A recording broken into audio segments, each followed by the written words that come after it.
Cek sound.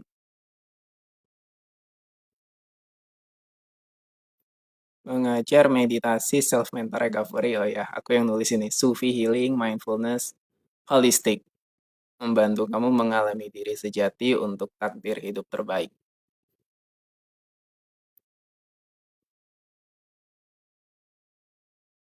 Cek sound 1, 2, dan 3.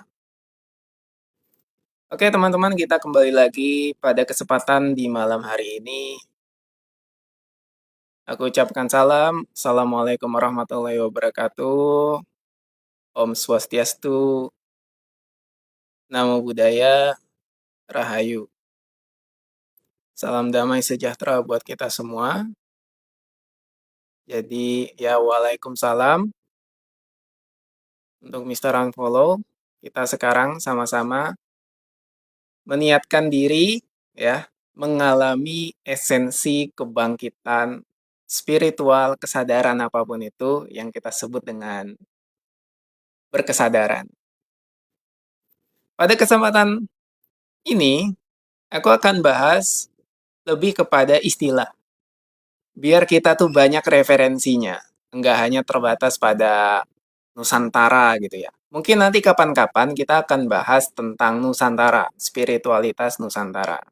Tapi kalau kita secara jujur, apapun yang sekarang kita lakukan dan kita alami, itu pasti hasil dari pengaruh barat. Ya, contoh layar di depan kita ini, handphone, teknologi. Berarti ada sebuah daya cipta, ya, manifest, yang pengaruhnya tuh lebih besar daripada di Nusantara ini. Walaupun kalau kita berbicara tentang spiritual, apalagi budaya timur, itu nggak kalah. Bahkan digadang-gadang dulu sebelum adanya ilmu hipnosis yang diadaptasi oleh Barat, itu sudah dipraktekkan dari ilmu timur. Tapi karena ilmu timur basisnya spiritual dan lebih mengedepankan praktek filosofis, dogma juga, dan doktrin, sehingga ketika diteliti nggak bisa dijelaskan oleh timur. Akhirnya diadaptasi oleh barat. Sejarahnya tuh ada mesmerisme, terus James Braid, sampai akhirnya ke new era hypnotism, yaitu Milton Erickson. Nah ini penting, kenapa? Karena sebenarnya tanpa kita sadari, jembatan daripada kesadaran itu adalah ya ilmu tentang pengembangan diri. Nah salah satu pionir dalam pengembangan diri itu ilmu hipnosis. Walaupun mungkin sampai sekarang masih banyak tuh yang selalu pikirannya itu, kalau ngomong hipnosis, hipnotis, itu pasti yang di TV, yang tidur segala macam. Padahal bukan itu. Itu hanyalah segelintir ilmu atau praktek yang bahkan itu bisa jadi settingan, bisa jadi ya sudah disetting sedemikian rupa. Ada yang namanya pre-induction stage hypnosis itu, sehingga akhirnya kacau tuh. Kalau aku ngomong hipnosis itu ya, ada yang nggak percaya, itu nggak ada, dan lain sebagainya.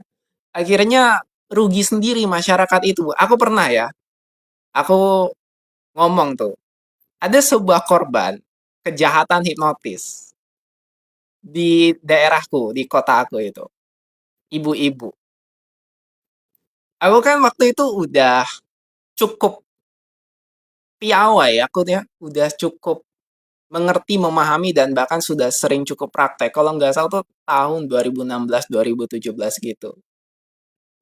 Di situ tuh hati-hati, katanya ada orang hipnotis segala macam bla bla pakai ilmu sihir gendam segala macam gitu kan.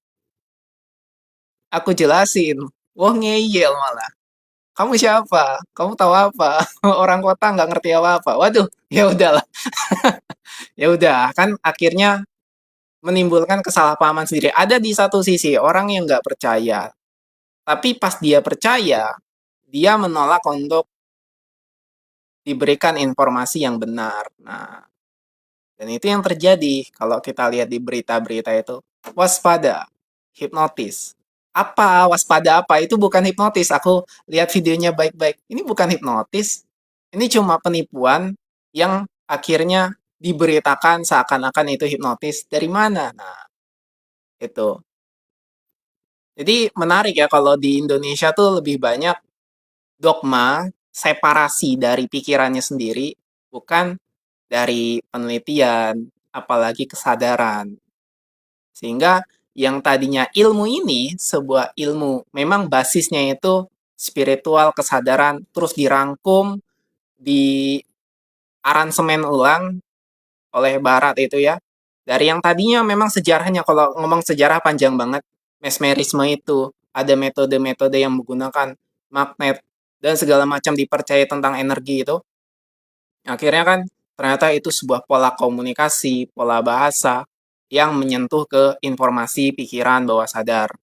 Nah, tapi dulu itu ada transisi di mana dipercaya itu hanya sebuah kata-kata, hanya sebuah pengaruh, tapi di zaman sekarang juga ternyata terbukti sebuah kata-kata itu mengandung energi.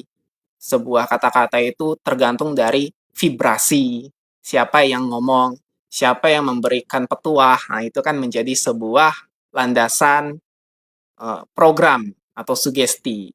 Dan ini juga bisa disalahgunakan ketika akhirnya seseorang yang tadi memberikan petuah dianggap menjadi sosok atau figur otoritas. Nah, kita akan bahas di sini. Sekarang, yang menjadi pembahasan topik utama pada malam hari ini adalah sistem kepercayaan akibat takut salah. Nah, kenapa takut salah? Karena memori kita, memori semantik tubuh kita, itu kan punya simpanan genetik dan DNA dari nenek moyang kita, terus-menerus. Dari ancestor. Kita sampai sekarang hidup itu berdasarkan survival. Nah, survive itu salah satunya adalah punya program jangan sampai salah. Bayangin kalau kita berburu di hutan, kalau kita masih berburu dulu ya. Sampai sekarang kan kita juga berburu, bekerja, ada sebuah insting untuk bertahan hidup. Apalagi kalau zaman dulu, kalau salah, celaka, fatal sudah. Nah, dari situ kan berarti muncullah sebuah genetik ya, program bahwa memang jangan sampai salah. Nah, jangan sampai salah ini kan berarti kita menyimpan sebuah program. Akhirnya jangan sampai salah pilih guru, jangan sampai salah ambil keputusan, ya kan? Dan ketika ini sudah mendarah daging, bahasanya itu ya, kita tanpa sadar selalu mengutamakan aku harus ikut sosok tertentu. Kenapa? Karena dengan sosok tertentu yang aku anggap figur otoritas, dia punya kekuasaan, punya pengetahuan, punya pengalaman, dia lebih baik daripada aku. Yang mana itu sebenarnya tidak selalu begitu. Nah, kita akan bicara sekarang itu ada konteksnya, ya. Dalam konteks itu sebenarnya netral kalau dari kesadaran, tapi konteksnya ini kita bisa diversifikasi jadi berbagai potensi konflik, ya. Tadi dengan sebuah konteks figur otoritas, banyak nih kita bisa isi ini konteksnya yang menjadi topik bahan pembicaraan karena satu saja kalau kita bahas dari sisi akhirnya banyak sekali figur otoritas yang menyalahgunakan powernya sehingga harus diikuti oleh kebanyakan orang. Yang mana figur otoritas ini pasti melekat dengan identitas. Identitas pasti melekat dengan status. Status itu kan luar, material banget. Makanya ketika orang makin banyak followernya, makin didengarkan. Ya kan? Dia pejabat, dia pemimpin, influencer, atau tokoh agama tertentu. Karena masyarakatnya juga itu kan butuh sosok, butuh figur otoritas. Nah, figur otoritas melekat dengan emosi, apalagi emosi itu ya kedekatan emosional antara pengikutnya gitu dengan yang diikuti. Jadi misalnya ketika ada apa-apa gitu, wah itu tokohku, itu sosok figur otoritasku, tanpa sadar dia akan membela. Apalagi itu diulang-ulang, repetisi, terus-menerus. Inilah sebenarnya yang dipelajari dalam hipnosis. Hipnosis itu adalah ilmu yang mempelajari bagaimana cara informasi, keyakinan masuk ke dalam bawah sadar kita, menjadi pola, gaya hidup, sebuah pedoman. Yang sebenarnya kalau kita sadari, mau sadari dalam benar-benar itu ya, ke dalam batin, apakah itu benar-benar sebuah pedoman? Nah, kalau nanti kita bicara yang sudah spiritual, kesadaran, itu baru dapat intuisinya, sebuah kebenaran. Tapi sebelum ini, sebelum dapat intuisi, sebelum dapat kesadaran itu, normalnya, karena berada di mode survive tadi, mode bertahan hidup, artinya kan butuh figur, sosok otoritas, butuh itu semua karena programnya, landasan itu dari rasa kekurangan. Jadi nggak percaya kesadarannya sendiri. Boro-boro percaya, dia tahu kesadarannya sendiri ada aja nggak tahu, nggak sadar. Gimana caranya bisa begitu? Nah, nanti kita baru masuk tuh, ada yang namanya nanti di gambar ini, sebuah kesadaran modern di era barat itu. Tapi nanti kita bahas kita satu-satu sekarang. Jadi, ketika kita melihat bahwa ada fenomena, ya, banyak sekali nih orang-orang yang terperdaya oleh keyakinannya sendiri, akibat dari menganggap figur otoritas itu sangat-sangat mutlak. Makanya kita lihat kan, aku harus berguru. Ya. Berguru tuh nggak salah, tapi itu ada sebuah dorongan, aku butuh guru, aku butuh pendamping. Itu merupakan fenomena dari pikiran, perasaannya. Akibat dari program di masa lalu, karena survive, bertahan hidup, jangan sampai takut salah. Jangan sampai salah. Nah, itu dia. Akibatnya, kalau ini terus berkembang, dari satu sisi konteks ini ya, konteks yang sadar, ada konteks yang tidak. Kita bicara konteks yang tidak dulu. Yang misalnya tidak sadar, lebih melekat pada identitas, status, label. Apa yang terjadi? Semakin banyak, semakin mayoritas, maka dia hanya berkutat atau sibuk pada labelnya itu. Apapun kesadaran informasi yang muncul, entah itu dalam bentuk peringatan, teguran, atau saran, nggak akan diterima. Karena itu sudah menjadi label, sudah menjadi wadah. Ketika tadi repetisi diulang-ulang terus, sehingga makin banyak pengikutnya, sehingga makin terbentuklah sebuah komunitas itu, ini terjadi dimanapun ya. Bahkan dalam komunitas kesadaran itu sendiri. Aku juga bingung, aneh. Awal-awal tuh bagus, tapi sekarang ketika sudah banyak kesadaran gitu ya, komunitas kesadaran, lo kok malah jadi berantem, itu tuh aneh banget. Padahal harusnya sadar. Ini kembali lagi mengulang seperti halnya agama. Ya kita jujur aja nih, kenapa banyak konflik dalam agama? Ya termasuk juga, aku nggak ngomong agama doang, tapi di ranah kesadaran. Banyak sekali yang, oh aku udah ikut kelompok kesadaran ini, fasilitatornya tuh bagus, ini dan bla bla.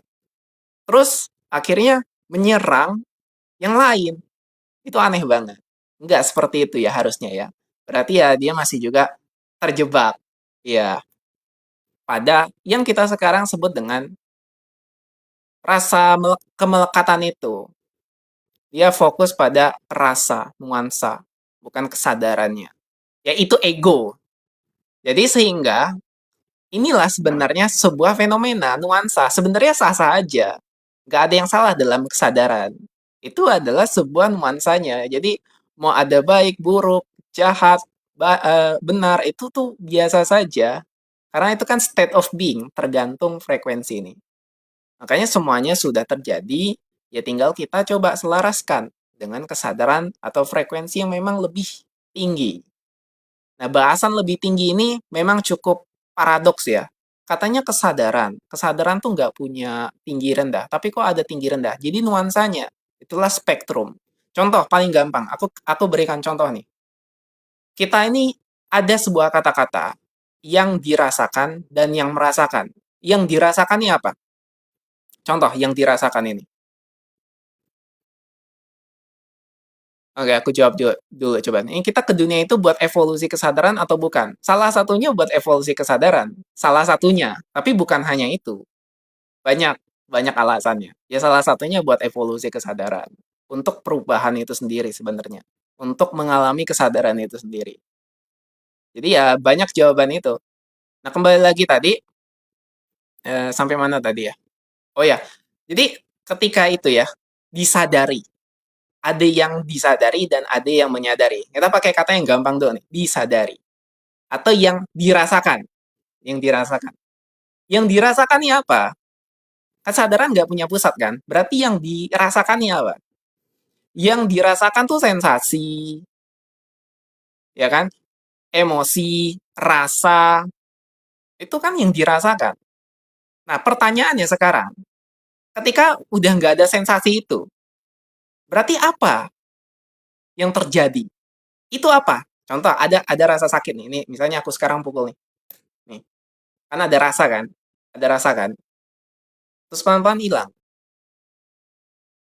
Nah, sekarang sekarang nih yang sedang merasakan ini, yang merasakan enggak ada ini, ketiadaan dari apapun ini apa? Nah, itulah yang merasakan. Sampai nanti kalau kita dalam pengenalan, penyaksian, yang merasakan tuh juga enggak ada.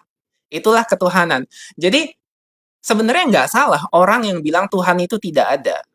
Bukan karena Tuhannya tidak ada, tapi dalam dimensi, konteks yang lebih tinggi. Kalau dalam 3 dimensi itu Tuhan ada. Oke. Nah, dimensi keempat, itu Tuhan tuh nggak ada. Kenapa? Ya karena yang mengalami dan yang dialami itu sama-sama itu. Sama-sama. Makanya dalam makrifat itu, Tuhan, kalau yang misalnya Islam ya, dalam makrifat itu, bahasanya gini, Tuhan, itu misalnya sholat.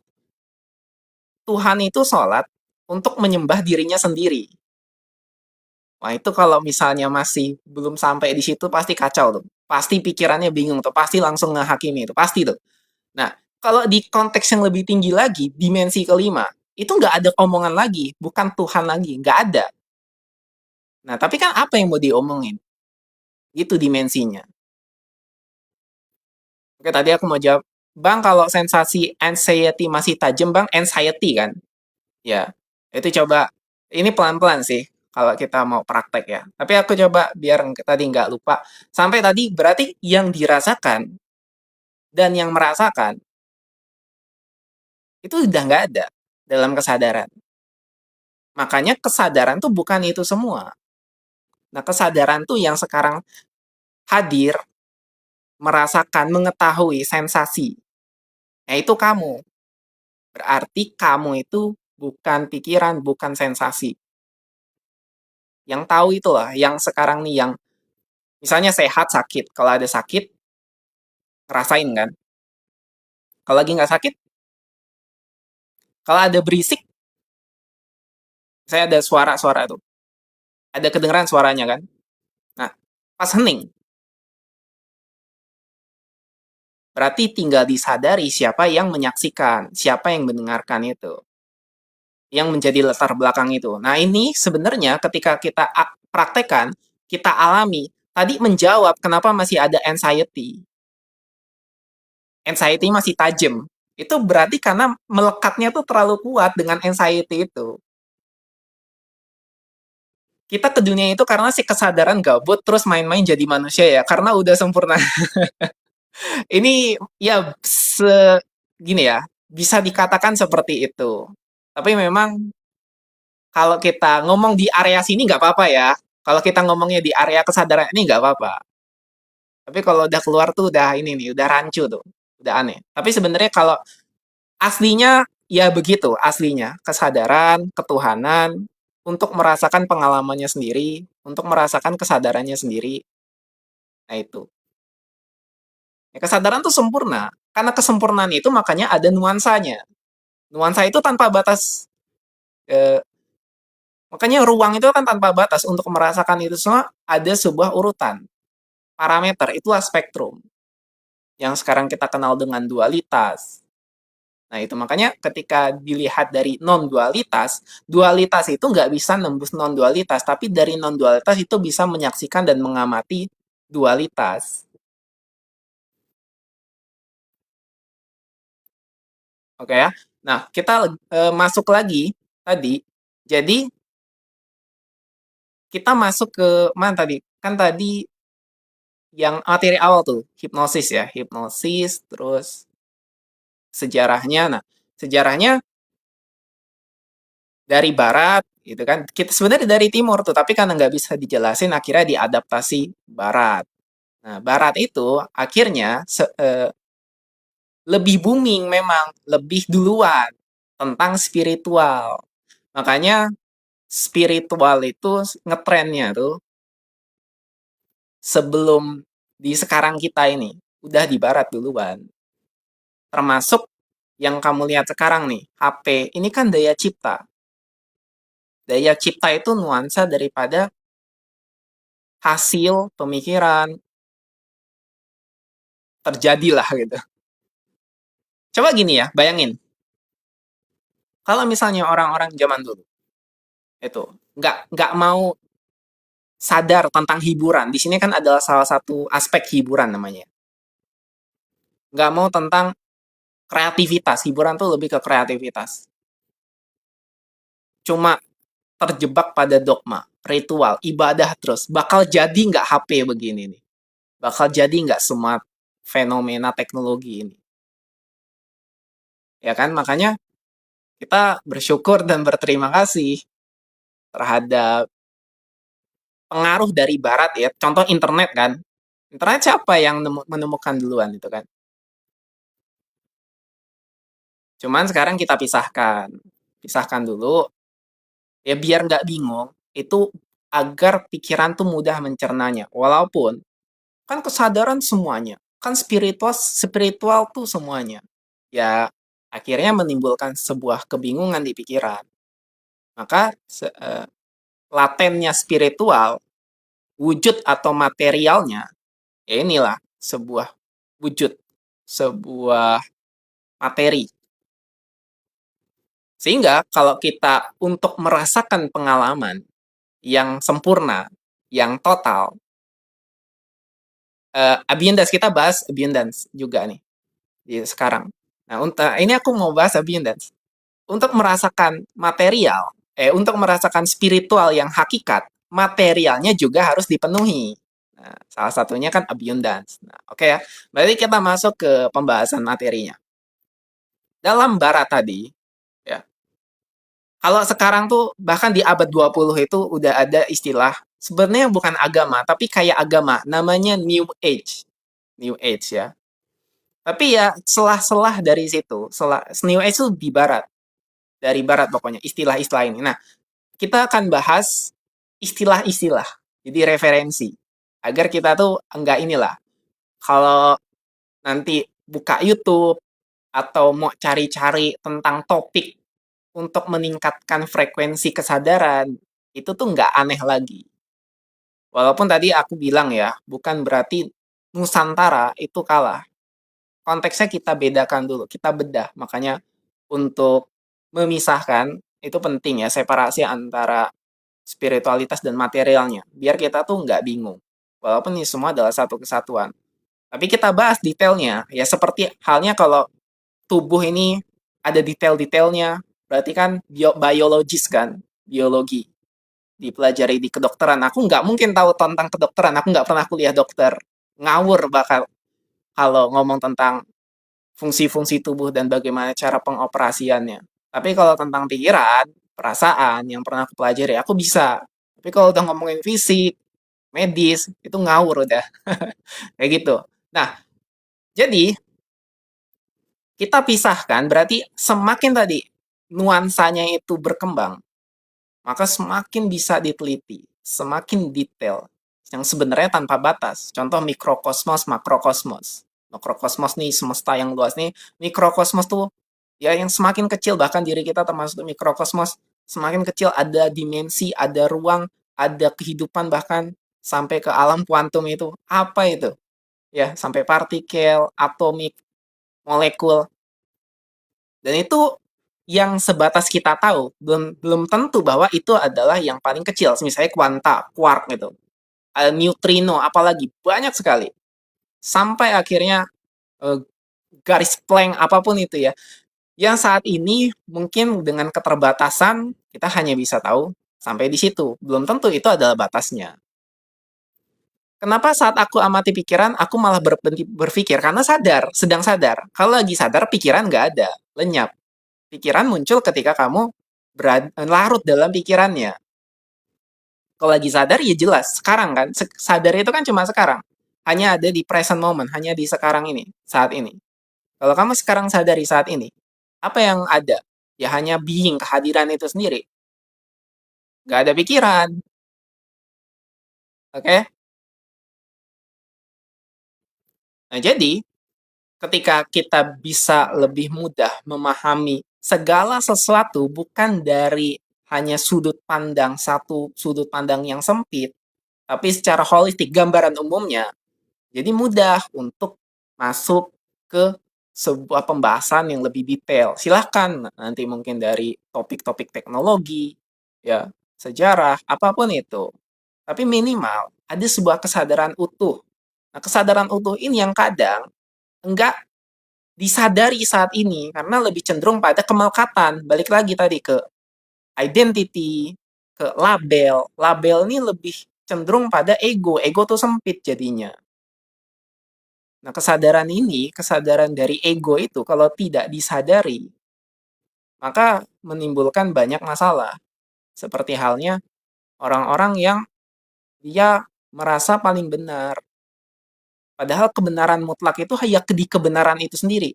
Satu-satunya cara yang bisa kita lihat dengan satu-satunya cara untuk melihat kebenaran adalah dengan konsep yang kita pelajari. Konsep. Berarti konsep tentang kebenaran, bukan kebenaran itu sendiri. Konsep tentang kebenaran itu, makanya kalau kita ngomongin soal nabi atau orang-orang tercerahkan, itu pasti subjektif karena beliau-beliau itu membawa sebuah pengalaman dari kesadarannya untuk diberikan sebagai pesan. Nah, terserah nanti dengan kesadaran pengikutnya itu nangkep atau enggak. Nah, termasuk di zaman kita sekarang, kesadaran kita lebih tinggi kan, atau memang lebih punya pengalaman. Kalau di zaman dulu, ribuan tahun yang lalu, nggak mungkin bisa merasakan pengalaman melihat HP, layar begini. Gambarannya, pikirannya nggak muncul, nggak masuk. Sementara kita udah punya. Jadi sebenarnya, bukan soal tinggi rendah, tapi soal pengalaman yang bisa kita alami. Lebih lebih total. Jadi sebenarnya, dengan kesadaran kita untuk menilai pengalaman yang dilalui oleh orang-orang tercerahkan zaman dulu, itu sebenarnya bisa valid juga, bisa ada nilainya. Tapi ketika sudah dilabeli dengan ego, dengan dogma, dengan doktrin, wah langsung nggak boleh itu, sesat itu. Karena kesadaran tuh sesat katanya. Kesadaran tuh sesat. Jangankan ngomong kesadaran, dulu aku pernah pernah dimaki-maki, bukan dimaki-maki ya, kayak di apa sih istilahnya tuh, diparani. Orang tuh bilang sekarang tak parani ya gitu. Gara-gara aku ngajar hipnosis. Itu tuh zaman dulu ya. Hipnotis tuh haram. Kamu nyembah setan katanya. Oh my god. Dan itu diprakarsai oleh orang-orang yang memang itu ya identitasnya sangat kuat. Iya, pernah alami kayak mati saat meditasi. Ya, di Buddha dan Mahayana. Jadi alami saja ya, Kak, itu secara total. Apa yang beragama bisa tercerahkan selama agamanya disadari secara total. Ruang dalam kesadaran di agama itu. Jadi bukan berarti kesadaran itu tidak beragama, nggak harus begitu. Kesadaran tanpa agama, tapi agama itu bisa menjadi sebuah bungkus dari kesadaran. Jadi sebenarnya ya gerakan dari apapun yang dijalani seseorang, mau dia tercerahkan, mau dia tanpa agama, itu bukan judgement kita untuk menilai. Bukan sebuah penghakiman dari diri kita. Karena yang penghakiman paling dekat bukan tentang orang lain, tapi ke diri sendiri. Itu gimana? Programnya, datanya, keyakinan kita, itu nggak ada masalah. Karena apapun yang kita percayai. Jadi percaya itu berbeda dengan iman, seperti yang aku udah pernah jelaskan. Percaya itu sebuah data, program. Iman itu adalah sebuah ingatan yang kita lupakan. Ingatan kok dilupakan? Gimana? Jadi memorinya nggak ada dalam data. Tapi ada sebuah dorongan yang mengarahkan kita pada sesuatu yang lebih benar atau kebenaran yang lapisannya lebih tinggi. Itulah spiritual. Nah, dalam spiritual itu harus punya konteks karena spiritual tanpa konteks itu bisa ngawur, itu bisa ngaco. Karena kalau tanpa konteks pasti dia larinya dari pendaman. Ya kan konteksnya itu apa tadi? Struktur, nuansa, urutan, label, termasuk ego. Jadi bungkusannya itu selama dia tercerahkan dan membersamai egonya itu udah cukup. Nah, termasuk salah satunya mungkin egonya itu politiknya adalah agama. Tapi bukan berarti itu salah. Itu adalah sebuah keberadaan, eksistensi. Eksistensi ini nggak ada yang salah, nggak ada yang benar. Hanyalah sebuah pengalaman untuk kita jalani. Maka, sampai mana tadi? Sampai ke hipnosis. Udah lah ya, kita coba hipnosis kita ini aja ya. Karena sejarahnya panjang. Nggak usah. Nah, Bang, menuju kesadaran, apa kita dimatikan sebelum mati gimana tuh pencerahannya, Bang? Yang mati siapa? Kalau sekarang nih, anggap aja yang mati itu, kita mati. Terus yang mati itu siapa? Jadi gampangnya gini, pernah dengar nggak? Matikan diri sebelum mati. Matikan diri sebelum mati. Dirinya siapa? Yang jadi diri itu apa? Gampangnya tuh, kalau kita pakai label atau konsep ya, ingat bahwa apapun yang kita bicarakan tentang kesadaran itu adalah label. Kesadaran tidak terdefinisikan, kesadaran atau ketuhanan itu tidak dapat dilampaui oleh pikiran kita. Selama kita masih hidup dan dengan tubuh, dengan form, dengan pikiran, itulah batasannya. Kita hanya bisa mengalami ruangnya yang tanpa batas itu, dengan sensasi, dengan pengalaman. Sehingga, banyaklah sebuah contoh-contoh konsep untuk lebih membuat kita mengalami, minimal memahami. Contoh, ombak itu ombak dan lautan. Oke ya, ombak dan lautan. Ombak gerakannya, lautan itu ketuhanannya. Jadi sebenarnya tidak ada yang diciptakan dan tidak ada yang menciptakan. Itu semua adalah ruang dari gerakan ketuhanan itu sendiri. Tapi karena pikiran tuh butuh sebuah awal dan akhir, maka adalah yang disebut dengan penciptaan. Jadi sebenarnya kalau kita ngomong soal penciptaan, itu di ranah 3 dimensi, itu sah-sah aja, nggak ada masalah. Karena memang ruangnya di situ. Kita bicara tentang dimensi penciptaan, awal dan akhir. Tapi kalau di non-dualitas, yang nggak ada lagi yang menciptakan, semuanya adalah gerakan dari ketuhanan itu sendiri. Jadi, matikan diri sebelum mati, berarti kamu sadar, kamu itu, dirimu itu, ya Tuhan. Tapi, kalau disalahpahami, nanti aku ngomong, akulah Tuhan. Salah, salah paham nanti. Itulah, ginilah gampangnya. Kamu itu adalah ketuhanan itu sendiri. Kamunya, bukan sosok label nama yang sekarang melekat pada identitasmu. Kamu adalah ketuhanan dan sekaligus gerakannya, gerakan dari ketuhanan itu. Sehingga apapun yang terjadi, sebenarnya itu merupakan sebuah eksistensi yang sudah terjadi. Sekarang semua sudah terjadi kan. Tinggal bagaimana kesadaranmu dari atensi yang kalau definisiku tentang atensi inner being ya.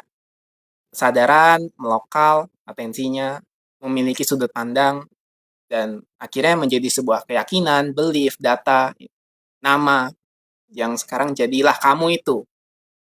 Tapi kalau kamu sudah menyadari itu semua bukan kamu adalah kesadaran aslinya gitu. Maka itulah, muncullah sebuah kebangkitan spiritual awakening. Matilah egomu, kiamat tuh egonya. Bangkitlah kesadaranmu. Itulah mati sebelum mati. Karena sebenarnya yang mati itu nggak ada. Kalau dari kesadaran, emang yang mati siapa? Gitu. Walaupun ya mati beneran mati dalam fisik. Yang kalau kita bahas dari kesadaran, tapi kalau kematian dari realitas tiga dimensi ya, kalau kita meninggal itu mati gitu. Tapi sebenarnya nggak ada yang mati. Kenapa? Karena jelas-jelas semua itu adalah gerakan dari ketuhanan. Ya kesadaran itu sendiri. Berarti hidup ini nggak perlu terlalu khawatir? Yes, nggak perlu. Hidup ini adalah semuanya perjalanan, pengalaman untuk merayakan. Bukan berarti nanti kekhawatirannya atau daya juangnya. Aku sering bilang tuh bukan berarti penderitaannya tuh hilang. Bukan berarti nanti. Kan misalnya gini, oh berarti hidup santai-santai aja ya, hore gitu. Senang-senang aja ya. Berarti nggak ada nanti namanya perjuangan. Eksistensi perjuangannya ada. Balik lagi pertanyaannya, memang siapa yang berjuang? Yang berjuang siapa? Seperti tadi, yang hidup siapa? Yang mati siapa? Perjuangan tetap ada. Kamu lihat di alam nature itu, alam liar itu, ada makan dan dimakan, singa, ya. Tapi itu doing. Nah, sekarang masalahnya adalah banyak orang menyangka diri mereka adalah doing-nya itu. Doing, gerakan, tindakan. Jadi dikira tindakan itu. Nggak sadar being-nya, kesadarannya itu. Nggak sadar sebuah kehadiran utuhnya ini yang sekarang mengamati, mengawasi, mengetahui itu. Batin lah ya, oke. Sebutannya batin lah. Nggak sadar batinnya itu. Sehingga terjebak tuh selalu dalam lingkaran bahwa ini perjuangan. Hidup adalah perjuangan. Takut, takut salah, takut susah, takut menderita. Bahkan sampai akhirnya takut neraka. Iya kan? Sampai akhirnya begitu. Entah kalau ngomongin konspirasi, apapun itu ya. Oh, apa agama tuh dibuat buat dogma dan doktrin supaya mengendalikan. Oke, itu sudut pandang. Kalau aku sudut pandangnya nggak seperti itu. Nggak ada masalah juga. Semua eksistensi itu valid saja. Semua narasi itu bisa saja terjadi. Tetapi yang paling penting adalah bagaimana kesadaran kita menanggapi itu. Memang, sebagai being, itu kita bisa mempengaruhi doing. Jadi jangan sebaliknya. Bukan berarti doing. Kalau memang gini ya, memang makanya doing itu nggak akan bisa sadar sebagai being selama belum menyadari beingnya. Menyadari being itu kesadaran ya. Doing itu ya gerakannya. Tadi, kayak ombak dan lautan. Atau layar. Layar nih. Layar. Terus di dalamnya itu kan ada gambar, layar film gitu. Nah, karakter di dalam film itu nggak akan tahu bahwa dia sedang berada dalam layar. Nah, layar itu ketuhanannya. Dalamnya itu adalah gerakannya. Semua eksistensi yang terwujud. Termasuk manusia, takdir, apapun itu. Makanya, konsep apapun yang kita mau jabarkan tentang ketuhanan, itu nggak akan bisa benar karena seperti tadi, contohnya dengan analogi bahwa perumpamaan, kita tuh nggak akan pernah tahu seperti halnya orang-orang yang berada di dalam itu, cerita di dalam layar itu. Nggak tahu ada layar itu. Nggak mungkin tahu, kita nggak mungkin tahu begitu sebenarnya. Tapi ada pengalaman, ada nuansa yang bisa disadari, yang bisa dialami. Dan dengan pengalaman ini, kita terus berkembang. Oh, ternyata ada spiritualitas, ada dimensi, ada kesadaran yang terus membuat kita berkembang. Dengan perkembangan ini, selayaknya seyogianya, kita tuh bisa paham loh, ada sebuah pemahaman yang sebenarnya memang nggak bisa diungkapkan dengan kata-kata, dengan kalimat. Makanya meditasi, makanya hening, dan itu prakteknya. Praktek itu sebenarnya untuk menyadari being, untuk kembali ke being, bukan soal doing. Tapi kan sekarang kan kenapa banyak orang tuh fokus ke doing? Pasti karena takut salah, takut derita. Itu aja, jadi muternya di situ. Karena takut. Nah, berarti karena sebelum kita jauh, kita belum bahas loh materi yang di depan ini. Ntar aku coba scroll lagi ke bawah, biar kita habisin dulu sekalian pertanyaannya. Oke, lanjut berarti ya. Karena takut salah, khawatir, ya kan, sampai stres, sampai depresi. Kalau kemarin kan aku bahas tentang cakra, orang yang nggak cukup-cukup, ya, nggak merasa cukup. Jadi mau bagaimanapun dia dengan uang, jabatan. Gini ya, abundance itu sifatnya itu adalah kelimpahan. Abundance itu keberlimpahan. Jadi menyadari ruang bahwa dirimu adalah keberlimpahan itu sendiri. Bukan soal ketika disamakan dengan banyaknya uang. Itu ya, ini berbeda, tapi ada hubungannya. Masalahnya adalah saat ini, termasuk tadi, sosok figur otoritas. Ada sebuah teknik sekarang yang baru dan cukup viral di kalangan para praktisi kesadaran ini. Namanya PAS Grid. P, present, A, alignment, S, stillness, T, transmission. PAS Grid. Gitu. Ada beberapa orang yang udah sering dan selalu mengikuti kelas-kelas dari tokoh-tokoh sosok fasilitator sebelumnya, itu sekarang ada lagi, ikut lagi. Sampai kapan? Gak akan pernah selesai. Coba makanya sadari dulu, siapa yang mencari, siapa yang ingin berubah, siapa yang ingin hidupnya lebih baik. Dan kelas-kelas kesadaran ini nggak murah loh, teman-teman ya. Makanya aku tuh dari dulu, kalian boleh cek lah, tanya lah dengan orang-orang yang pernah ikut dari kelasku kayak itu pasti harganya sangat-sangat miring, sangat-sangat miring. Itu pasti. Kenapa? Karena terlepas nanti daripada penilaian seseorang spiritual tuh harusnya gratis dan bla bla. Aku nggak setuju, nggak sepenuhnya setuju dengan begitu. Spiritual ya material itu juga, berarti harus ada pertukaran energi. Itu juga kalau orang-orang yang ngomong tentang spiritual itu harusnya gratis, itu juga dia ngomong dari ego. Bahwa ada ego, bahwa ya ego dia menginginkan spiritual itu harusnya gratis, pemberian, apa ya, kerja Tuhan dan lain sebagainya. Ya, berarti itu masih keliru. Konsepnya dia masih keliru tentang spiritual. Dia memisahkan antara spiritualnya dengan material. Padahal kalau kita sadari sebagai kesadaran, ya ini sama saja. Bahkan orang-orang yang mencari spiritual, itu kalau nggak disadari si pencarinya, dia akan terjebak di meditasi bertahun-tahun, semedi, dan lain sebagainya. Oh, saya sudah bermeditasi, sudah spiritual bertahun-tahun, tapi nggak ada hasilnya. Ya iya, karena nggak disadari siapa sih pencarinya. Gitu. Sama seperti tadi, orang-orang yang ikut kelas kesadaran tidak menyadari siapa nih yang mencari.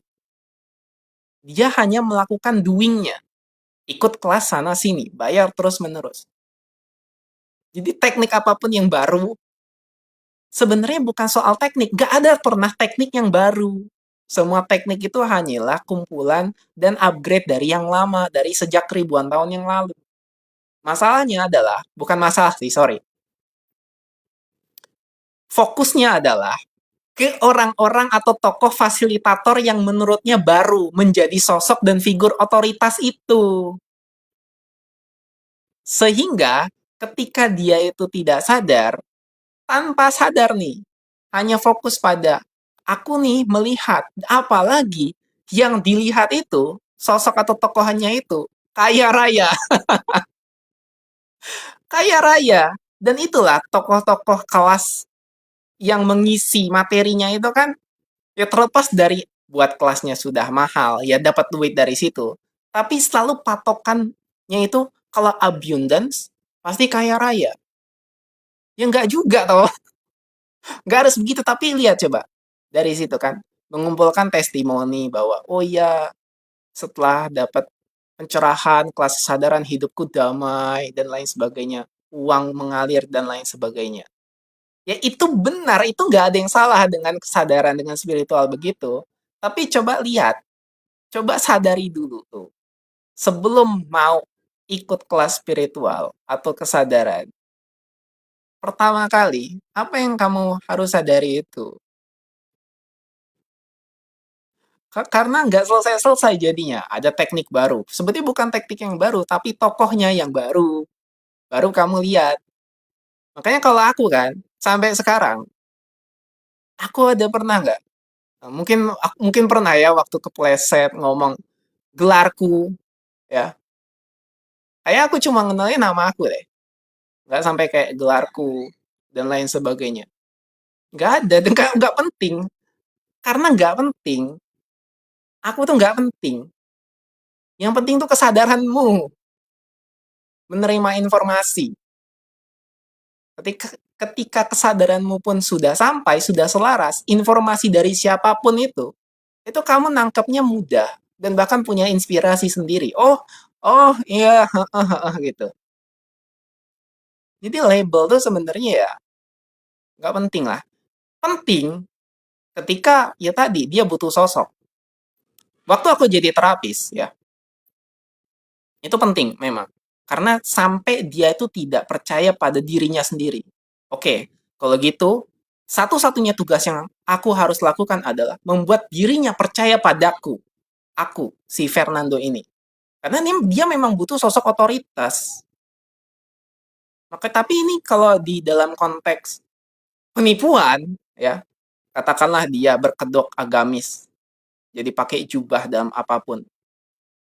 Sakit nih, banyak pasien gitu. Tapi dia ya menggunakan otoritasnya itu untuk mengambil ya untuk kepentingannya. Nah, ini terjadi banyak ya di negara ini. Tapi itu kan konteks yang benar-benar di zona frekuensi yang rendah. Di yang sekarang loh, yang sekarang kita nih dalam nuansa konteksnya, kesadaran, komunitasnya itu banyak juga terjadi demikian. Walaupun ya dari kesadaran ini merupakan proses transisi. Ya benar loh, karena memang nggak mudah. Yang tadinya kita tuh banyak belum berkesadaran, pelan-pelan mulai sedikit demi sedikit. Ada gerakan yang signifikan, itu prosesnya. Tapi kalau kita bicarakan narasi ini menarik juga. Karena banyak yang ikut kelas kesadaran itu tidak menyadari, tanpa sadar, dia hanya butuh sosok. Yang dalam pikirannya, dia percaya pada orang itu. Dan akhirnya, sebenarnya yang membuat hidupnya lebih baik adalah kesadarannya sendiri. Sebenarnya begitu. Karena apapun yang terjadi, yang merubah itu ya kesadaranmu itu sendiri. Inner beingmu itu, batinmu itu. Ketika batinmu selesai berdamai, realitas di luar ini hanyalah pantulannya mengikuti itu. Oke, aku belum bahas nih yang di materi ini sebenarnya. Oke, tadi kita bahas dikit tentang New Age. Nah, sebelum New Age atau kisarannya pada masa-masa itu juga, spiritualitas itu kan boomingnya di barat. Kesadaran. Tahu Osho nggak? Osho ya. Walaupun dengan berbagai dilema, berbagai itu ada pembahasan menarik lagi topik Osho itu. Ada banyak apa ya? Skandal. Tapi memang itu sebuah topik yang menarik untuk dibahas. Kita nggak bicara soal itunya. Tapi ada sebuah komunitas besar yang melabeli diri mereka tentang kesadaran. Kesadarannya nggak masalah, tapi labelnya. Itu sebuah perihal tertentu yang mungkin kapan-kapan kita akan bahas. Tapi yang paling penting, ya itu nggak penting juga sih, nggak usah dibahas. Kesadaran itu boomingnya itu dari barat, oke? Nah, saat itu juga mulai dari abad ke-19 atau abad ke-20 itu muncullah istilah-istilah seperti ini. Harmoninya. Ya, kalau ini kan pengembangan diri ini dalam ilmu pengembangan diri ini harmoni, ada sebuah keselarasan yang seyogianya dalam kehidupan manusia ini sejalan gitu, seimbang, harmoni. Contoh kesehatan, keuangan, keluarga, sosial, ya relasi gitu sosial, terus karir, hiburan, pengembangan diri, dan spiritual. 8. Nah, 8 ini. Nah, tapi kalau dihubungkan dengan spiritualitas modern atau spiritualitas barat, ada solusi dari setiap masalah yang tadi sesuai dengan aspek-aspek yang disebutkan 8 itu. Contoh, untuk kesehatan. Ini kelihatan nggak nih? Aku turunin sedikit. Nah, untuk kesehatan, itu ada yang namanya istilah cosmic cycle. Nah, kenapa kita bahas ini? Biar nanti kalau kalian itu baca-baca buku atau lihat-lihat video, itu tuh nggak ini lagi, nggak asing lagi, sudah familiar, sudah oh iya pernah dibahas, oh iya. Gitu. Karena bisa jadi yang ada di sini kan mungkin ya memang sudah mengerti kesadaran, tapi di luar sana tuh ada sebuah nuansa, spektrum yang melabeli antara objek dan subjeknya, berarti ada subjek kesadaran yang lebih tinggi, gitu. Ada kesadaran yang terus tanpa batas lebih tinggi, lalu dia channeling sebagai channeler, mengambil informasi dan kesadaran dari kesadarannya yang lebih tinggi itu untuk diterapkan dalam kehidupannya sehari-hari. Nah, kalau di kesehatan itu wajar lah ya. Ini mutlak loh, kesehatan. Nah, biasanya ada ilmu tuh namanya di cosmic cycle.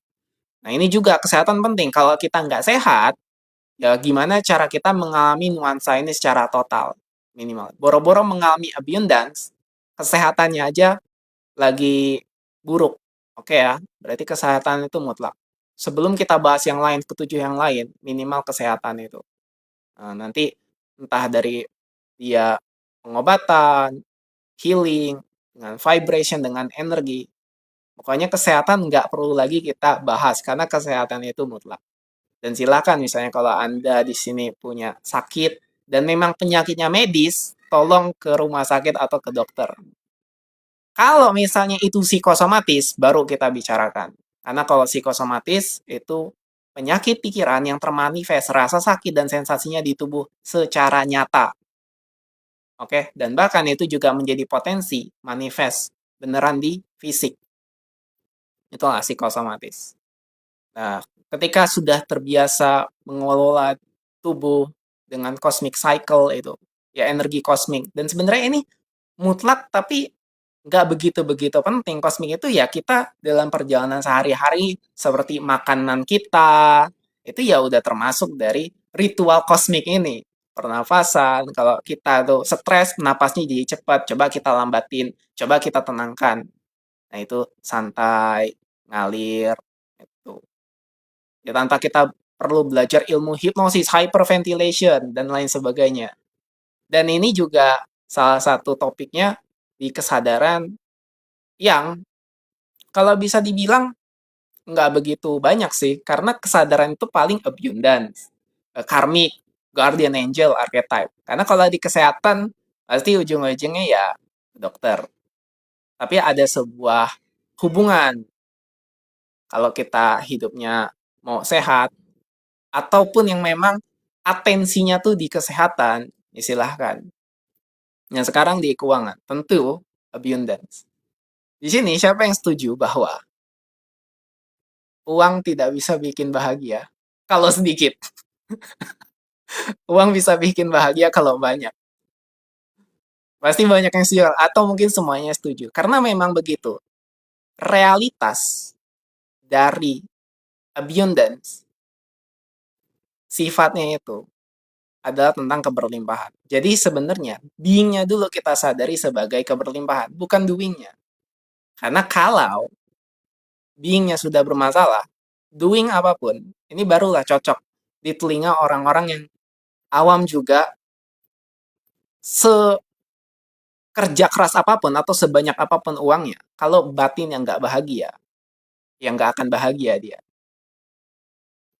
Untuk menyadari abundance, ini sebenarnya tinggal menyadari ruang kosongnya itu. Ruang kosong yang sadar, yang tahu kamu sedang menderita atau sedang bahagia. Nah, kadang kesalahannya adalah fokus atensinya hanya kepada kebahagiaan, bukan ke latar belakangnya.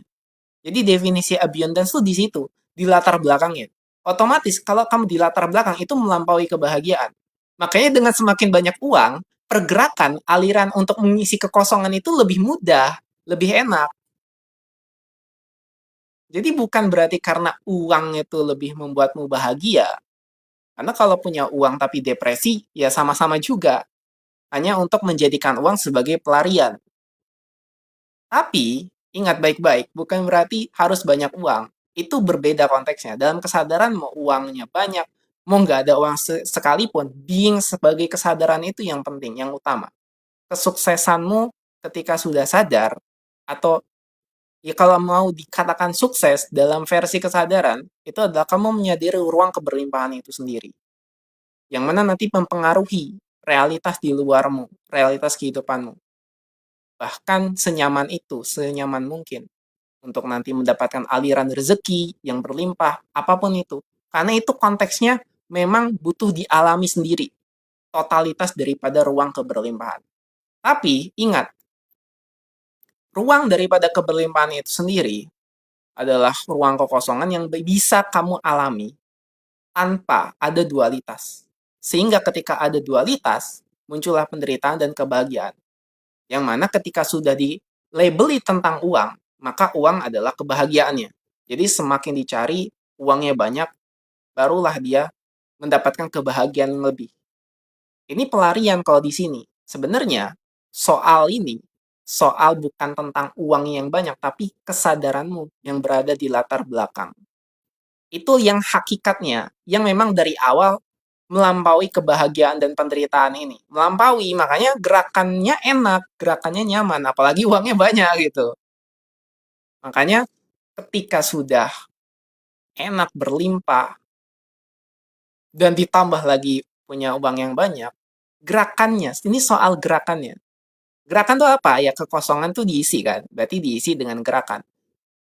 Gerakan itu ketika kamu bisa leluasa, nyaman kan, jadi kehidupanmu bisa kemana-mana, bisa berat dari satu ke yang lain, lebih cepat, lebih mudah. Itu loh definisi dari keberlimpahan. Bukan untuk sogok-sogokan, bukan uang banyak dari hasil korupsi, terus akhirnya digunakan untuk hanya kepentingan keluarganya sendiri. Nggak gitu ya. Justru itu bergeraknya dari hasil rasa kekurangan. Ketika memang itu terjadi, kalau memang benar-benar terjadi, dan ada sebuah di tempat apapun ya, tempat dimanapun yang mana itu terjadi, berarti itu bukan abundance. Itu adalah sebuah rasa kekurangan. Dia harus memvalidasi dirinya dengan uang. Uang diasosiasikan dengan kebahagiaan. Semakin banyak uang, maka semakin bahagia. Maka disitulah terjebaknya sebuah pelarian dari ketidaksadaran dia. Yang kayaknya terjebak terus dalam pola rasa kekurangan atau pendaman tanpa disadari. Kan begitu dia, melekatnya, kakunya di sebuah label. Ketika itu diyakini oleh banyak orang tanpa disadari, hidup dari rasa kekurangan, dari rasa ketakutan, kesulitan yang terjadi. Nah, abundance, ya cosmic cycle dan abundance itu paling umum dan paling banyak dibahas. Tapi ini semua, ini hanyalah salah satu konsep. Konsep tuh banyak sekali. Dari ilmu, ya, dari kesadaran, itu sangat-sangat banyak. Ini hanyalah salah satu contoh yang bisa aku ambil. Nah sekarang, itu berarti abundance. Jadi yang di dalam ini latennya, laten untuk menjadi solusi. Di, terus yang di luar luar lingkaran ini kan konteks, aspeknya. Yang tampak, atau yang memang bisa kamu alami. Gitu. Uangnya, kesehatannya, sosial, keluarga. Nah, dalamnya itu laten. Nah, laten ini yang tersembunyi sebagai kesadaran, konsep kesadaran yang bisa kamu coba atau memang di sini salah satu contoh. Nah, di keluarga. Oke, contoh. Keluarga adalah tempat utama pertama untuk kita berkembang. dari latar belakang keluarga. Pipit, pepet, popot. Kalau keluarga itu lebih banyak menyimpan trauma, pendaman, maka keturunannya juga seperti itu. Nah, salah satu solusi dari spiritual itu ada namanya guardian angel. Nah, kenapa guardian angel itu dekat atau melekat dengan keluarga? Ya, karena seperti cerita guardian angel kan kayak malaikat pelindung ya. Ini adalah seperti entitas yang dia dari awal melindungi anak-anak, inner child-nya. Sehingga inner child-nya ini dia mendapatkan kesadaran yang lebih dari sosok pelindung malaikat ini dan dia bisa mengatasi atau ya membersamai diri atau masalah-masalah traumanya sejak kecil. Karena keluarga ini ada hubungannya dengan ketika misalnya dia laki-laki atau perempuan, terus akhirnya berkeluarga, menikah, kan dia menciptakan keluarga baru. Ini menjadi siklus, pola. Kalau misalnya tidak di-break, dia akan hanya menjadi sebuah pola yang berulang. Kalau misalnya dia orang tuanya, kakek neneknya, punya pendaman, trauma, dia akan terus begitu. Menjadi trauma kolektif atau trauma warisan. Nah, begitu. Ada salah satu solusi atau sebuah cara spiritual namanya guardian angel. Jadi dia berkomunikasi dengan guardian angel. Walaupun ya ini atensi kita mungkin jarang. Kenapa ini atensi kita nih di Nusantara kan berbeda. Atensi kita tuh lebih kepada ya sosok nabi atau misalnya Jesus Christus gitu. Itu atensi. Tapi kalau di barat itu kan begini. Guardian angel. Ada yang memang begitu. Nah, sosial, kalau untuk sosial karmic reincarnation karena kalau sosial tuh relasi termasuk nanti dia kenapa kok kehidupanku begini ada pembulian kenapa aku dibully gitu ini ada hubungannya dengan karma dan reinkarnasi. Nah, sebenarnya kalau satu-satu topik ini bisa kita bahas satu-satu. Nah, ini bahas umumnya aja biar kita kenal konsepnya istilah ini ya jadi hari ini tuh cuma bahas istilah aja. Jadi kalau di sosial itu dia berperan sebagai satu, dua, dan tiga A, B, C gitu. Itu karena hubungan dia dengan masa lalunya, kehidupan sebelumnya. Terserah mungkin di sini ada yang nggak percaya karma juga nggak apa-apa. Itu bagus, lebih bagus. Tapi misalnya kalau mengalami reinkarnasi dan mengingat itu, berarti itu adalah pola pendaman yang mesti disadari. Nah, jadi hubungan dia dengan seseorang, kenapa dia dapat ini, dapat itu, ketemu orang NPD, dan lain sebagainya itu ada kaitannya di istilah spiritual namanya karma dan hubungannya dengan reinkarnasi. Nah, itu sosial tuh lebih dekatnya ke situ. Kalau keluarga dengan guardian angel, kalau sosial tuh dengan karma itu. Jadi ini tuh sebuah wadah yang sebenarnya nggak perlu dipercaya-percayain amat sih. Ini sebuah konsep saja, sebagai konsep kesadaran. Yang penting ya, biar kita nanti itu kalau bertemu dengan mungkin punya temen gitu ya. Dan nggak semua orang barat juga begini, cuman ada sebuah istilah dari kesadaran-kesadaran di barat gitu ya. Ya memakai teknik atau salah satu cara yang mungkin sekarang ini udah ditinggalkan. Sekarang juga mungkin lebih banyak yang versi modern atau versi new age. Biasanya yang lebih utama tuh abundance atau enggak di pengembangan diri. Atau karir juga nih, karir ada namanya archetype. Archetype itu apa ya? Bahasanya tuh gini, archetype. Sebuah gen, tapi gen gaib gitu ya. Gen gaib, ada sebuah kecenderungan, kecocokan diri kita dengan sosok yang lebih tinggi daripada kita, entitas entitas higher being, itu archetype. Pernah dengar nggak sosok-sosok alien, ya, alien seperti Pleiadian, Arcturian, Liran, Esasani, Anunnaki, yang begitu-begitulah. Nah, dia tuh ada archetype-nya yang setiap dari tadi itu, Pleiadian, Arcturian, Esasani, itu mewakili kesadaran tertentu. Dan ketika dia seseorang ini lebih sering atau punya kemampuan kesadaran untuk channeling terhadap sosok-sosok entitas itu, ya karena atensinya mengarah ke sana, kalau mungkin di Indonesia jarang kan, dengerin tentang apa itu Esa Sani itu, karena atensi kita tuh nggak ke sana. Tapi kalau atensi di barat tuh begitu.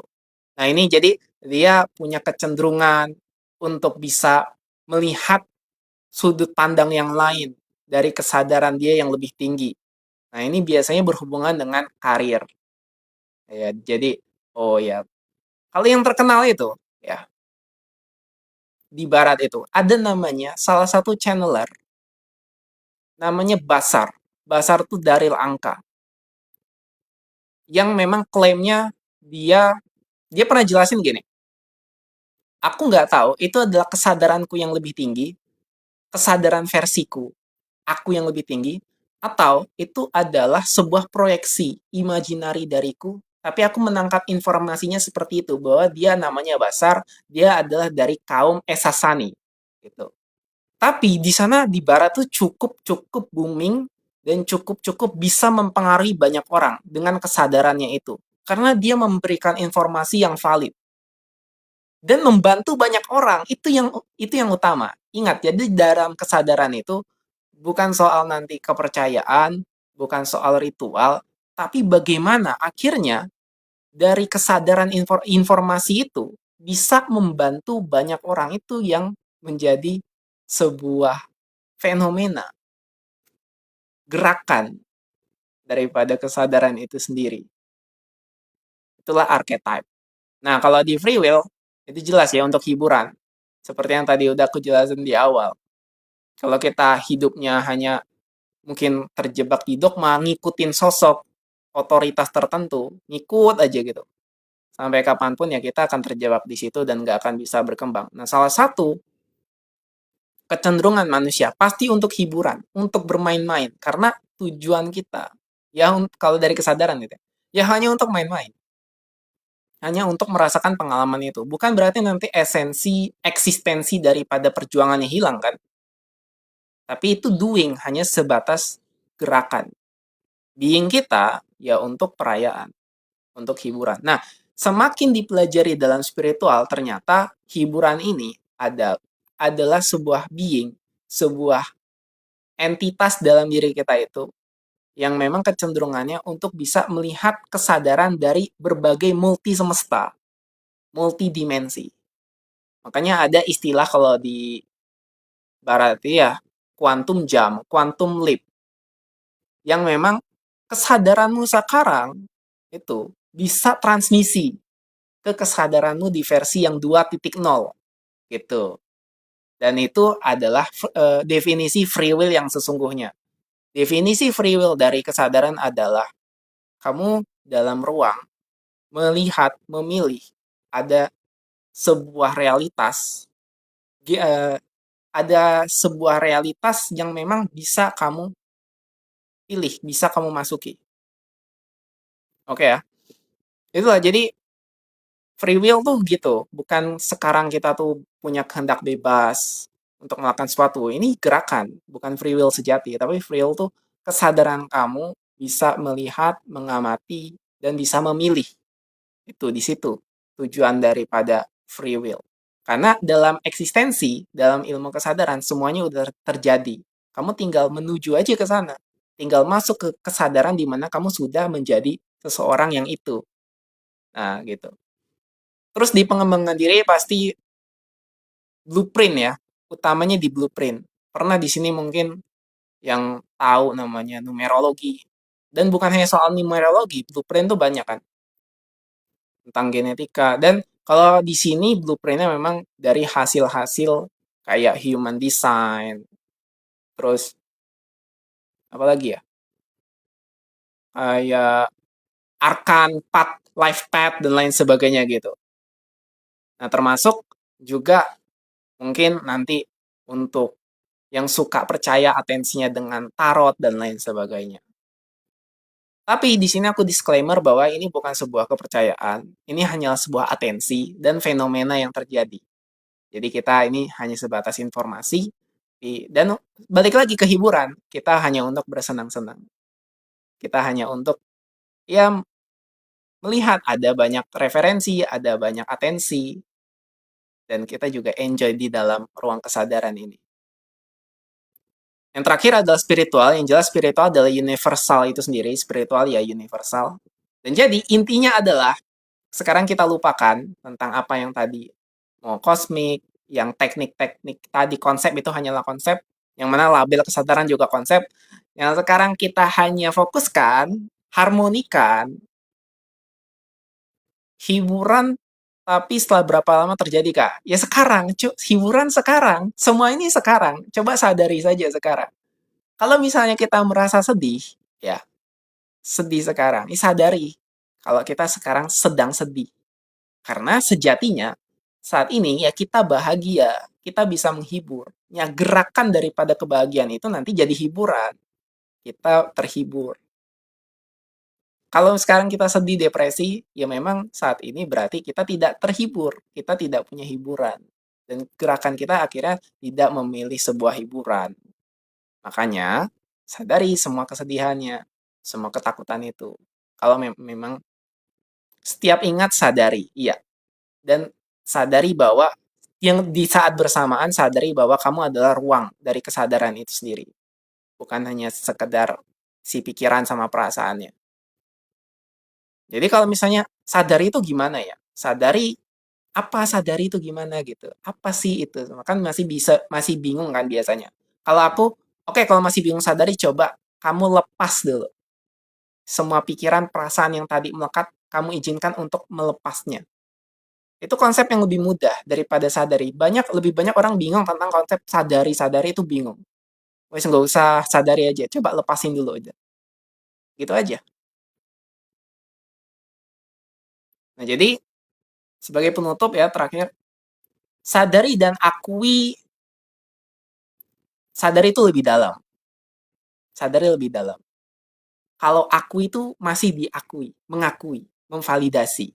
Tapi sadari itu kamu menjadi ruang total, termasuk di dalamnya mengakui, mencintai, menerima, dan membiarkan apa adanya. Karena kalau itu mengakui, masih ada ingin mengendalikan. Ingin mengendalikan kejadian tertentu, kenapa ini terjadi, aku nggak mau ini terjadi. Jadi sebagai penutup, ya, terima kasih infonya Bang, sama-sama. Oke, sebagai penutup ingat jadi bahwa yang nggak harus juga sih, sadari saja, harmoni daripada kesehatan, keuangan, keluarga, sosial, karir, pengembangan diri, dan spiritual, dan akhirnya kita jadi memilih hiburannya apa. Oh, tapi hiburanku mabok, Bang. Ya, itu contoh misalnya. Ya sadari kalau kamu tuh mau mabok terus apa enggak. Kan mabok itu kamu jadi nggak sadar. Gimana gimana kamu mau sadar, tapi kamu menghilangkan kesadaranmu. Ya udah sadari saja. Ya, jadi diharmonikan, jadi disadari setiap aspek ini agar dia berkembang dan menjadi ruang. Akhirnya kamu sehat, uangmu stabil, uangmu mengalir, rezekimu mengalir, keluarga harmoni baik-baik saja, sosial dengan berhubungan relasi itu juga oke, karirmu melejit atau karirmu terus berkembang, pengembangan diri, soft skillmu juga santai, tapi terus lancar, maupun spiral, apapun itu yang sebenarnya nggak perlu dikata-kataan lagi, ini udah cukup ya dipahami. Semua konsep ini kita cukup mudah untuk memahaminya. Oke, berhubung bateraiku ternyata juga mau habis, udah merah ini, kedip-kedip. Terima kasih buat yang hadir pada malam hari ini. Semoga membantu informasinya, dan ini hanya sekedar sharing, berbagi informasi dan pengetahuan, bukan berarti ini adalah kepercayaan. Oke? Ya, benar sekali. Terima kasih Pak Anan. Sadari dalam konteksnya adalah mengalami. Ya. Mungkin kita akan nanti sharing lagi tentang mengalami itu apa. Yang jelas kita tutup pada malam hari ini. Terima kasih. Sampai jumpa di kesadaran-kesadaran berikutnya. See you later. Bye-bye.